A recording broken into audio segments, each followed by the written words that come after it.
नमस्कार दोस्तों, आज की इस वीडियो में हम बात करने वाले हैं मैथ में कैलकुलेशन स्पीड को कैसे बढ़ाएं। जी हाँ दोस्तों, ये जो टॉपिक है ये सभी जो कॉम्पिटिटिव एग्जाम की तैयारी करते हैं, जितने भी स्टूडेंट हैं, चाहे वो एसएससी, रेलवे, बैंकिंग या किसी भी एग्जाम की तैयारी कर रहे हैं, मैथ में उनकी सबसे बड़ी समस्या होती है कैलकुलेशन की स्पीड। और इस स्पीड को कैसे बढ़ाया जाए, मैथ की कैलकुलेशन की स्पीड को इस वीडियो में हम जानने वाले हैं। तो चलिए दोस्तों, वीडियो को स्टार्ट करते हैं।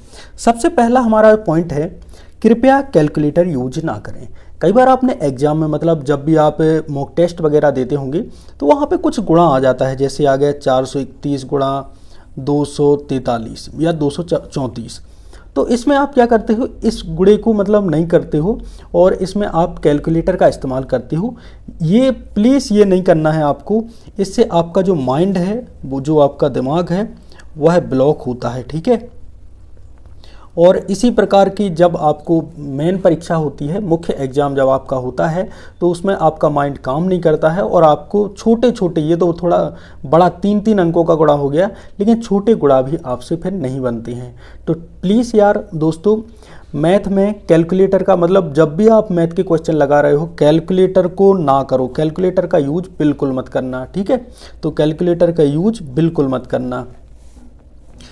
इसके बाद दोस्तों हमारा पॉइंट नंबर 2 है 2 अंकों का जोड़ और 3 अंकों का जोड़। यहाँ पे 3 अंकों का जोड़ कंपलसरी नहीं है। बहुत से लोग कहते हैं कि मैथ में स्पीड करने के लिए 3 अंकों का जोड़ ये, लेकिन कोशिश करना कि 2 अंकों का जोड़ तो आप लोगों को माइंड में करना है। जैसे मैंने लिखा 56, तो आपको दिमाग में आना चाहिए 112। मैंने लिखा 65 और 61 को जोड़ दो तो आपके दिमाग में डायरेक्ट 126 आ जाना चाहिए। तो जैसे मैंने लिखा 63-39, तो आपके दिमाग में 102 आ जाना चाहिए। तो इस प्रकार से आप 2 अंकों के जो भी जोड़ हैं उनको ये मान लो कि अपन मन में ही करें। ठीक है।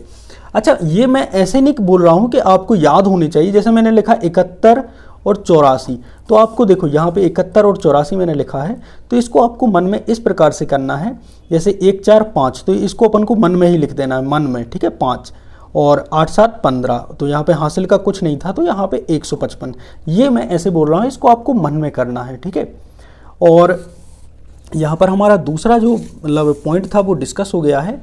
अब यहाँ पर है 2 अंकों का गुणा आपको माइंड में करना है। जी हाँ दोस्तों, जो आपका 2 अंकों का गुणा होता है वह भी आपको माइंड में करने के प्रयास करना है। अब ऐसा नहीं है, देखो सब कोई कहेंगे कि भाई 99 का गुणा 99 में कर दो। ठीक है। तो इसके लिए एक ट्रिक होती है, जैसे 99 का गुणा 99 में करना है, इसके लिए क्या होती है, ट्रिक होती है। लेकिन मैं कह रहा हूँ जैसे कोई छोटा गुणा है, जैसे 35 का गुणा 15 में करना है, तो इसको मन में करो। 15 पौने 75 की 5 को मन में रख लो और हाथ में आई 7, तो देखो 5 को मन में रख दिया, हाथ में 7 भी है, 15 × 45 और 7 52। तो इस प्रकार से आपको ये गुणा जो मैं यहाँ पे लिख के कर रहा हूँ, ये प्रोसेस आपको मन में करनी है। जैसे 24 × 17, ठीक है, तो 17 चौके 68 की 8, हाथ में आई 6, 7 दूनी 34 और 6 40। तो ये प्रोसेस आपको जो मैंने यहाँ पे लिख के कर रहा हूँ, ये आपको माइंड में करनी है। ठीक है। तो ये आपको करना है, क्या करना है, 2 अंकों का जो गुणा है उसको आपको माइंड में करने का प्रयास करना है। दोस्तों हमारा पॉइंट नंबर 4 ये कहता है कि कोई भी ज़्यादातर नई विधियां सीखने में वक्त जाया ना करो, आपने जो बचपन में जो विधि सीखी है उनका ही यूज करो। अच्छा, जैसे इसके लिए मैं एक उदाहरण आपके सामने रखता हूं। जैसे मैंने 65 का नई विधि से बता रहा हूं, गुणा किया आप में 23 में। ठीक है। तो नई विधि में, और यहाँ पर मैं आपकी बचपन में इस प्रकार से आप लोग करते होंगे। ठीक है। तो इनमें कौन बेहतर है, आपके लिए ये बेहतर है, क्यों है इसका देखना। अभी आपको इसको सीखने में थोड़ा टाइम लगेगा। जैसे पहले इन दोनों का गुणा होता है, तो 5 या 15 की 5, फिर 1 हासिल की आ गई, फिर इनका और इनका क्रॉस मल्टीप्लाई होता है। 6 3 18 की 8, हाथ में आई 1। ठीक है। 6 3 18 और 5 दूनी 10, तो 18 और 10 कितने हो गए, 6 3 18, 5 दूनी 10, 18 और 10 28, 28 और 1 29, 29 का 9, हाथ में आई 2। अब 6 दूनी 12 और 2 14, तो इन दोनों का गुणा क्या होगा, 1495। अच्छा, ये जो आपने बचपन में सीखी है इसका जैसे गुणा करते हैं, तो 3 5 15 की 5, हाथ में आई 1, 3 6 18 और 1 19, और यहाँ पे एक कट्टे से रखते हैं। 2 5 10 का 0, हाथ में आई 1, 2 6 12 और 1 13, इनको जोड़ देते हैं, 5 9 4 1, 1495। मैं ये कह रहा हूँ जिसका आपने, अब देखो इस प्रकार के गुणा का आपने अभ्यास किया होगा 10,000 बार। ठीक है, 10,000 बार इसका अभ्यास किया है। इसका अभ्यास अभी आप कर रहे हो तो 10 बार करोगे, ठीक है, ज़्यादा से ज़्यादा 100 बार कर लोगे। भाई जिसका तुमने अभ्यास 10,000 बार किया है उस ही विधि का इस्तेमाल करें आप, ठीक है, कोई ज़्यादा नई विधियाँ ना सीखें। तो जो विधि नई विधि ना सीखे, जो आपने बचपन में यूज की हैं उनका इस्तेमाल करें। कुछ विधि रहती हैं जो कि नई रहती हैं, उनका आप इस्तेमाल कर सकते हैं। अब है अगला पॉइंट 2 से 30 तक, और यहाँ पर भी मैं कहूँगा 20 तक, ठीक है, 2 से 20 तक। या जैसे कि आपसे बोल दिया 19 का पहाड़ा सुनाओ, तो 19, 19 दूनी 38, 19 37, 19 चौको 76, 19 पौने 95, 19 छक्के 114, 19 सत्ते 133, 19 अट्ठे 152, 19 नम्मा 171, 19 दाम 190। तो मतलब इस प्रकार से 19 का टेबल है। अच्छा, यहाँ 20 के बाद आपको क्या करना है, जैसे 21 का टेबल याद कर लिया, 22 का कर लिया, 23 का कर लिया, 24 का भी कर लेना और 25 का।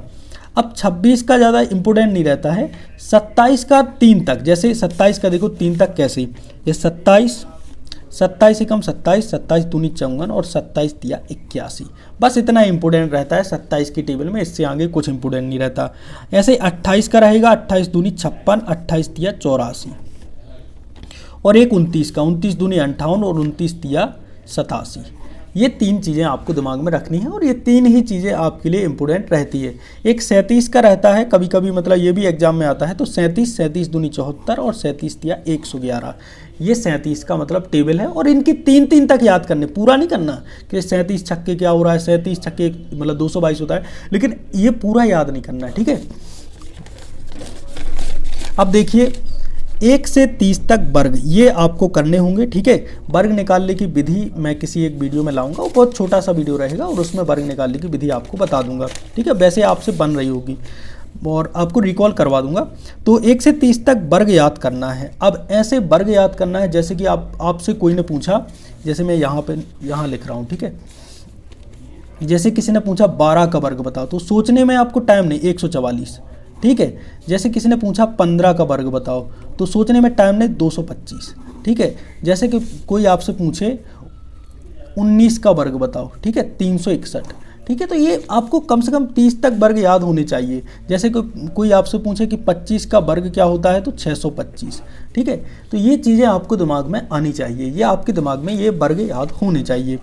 और 1 से 20 तक घन याद होना चाहिए, जी हाँ दोस्तों। और 21 का भी आपको घन दिमाग में रखना चाहिए, जो कि आपको ये मान लो कि आपके लिए बहुत ज़्यादा इंपॉर्टेंट होता है। 21 इसका होता है 92, 61।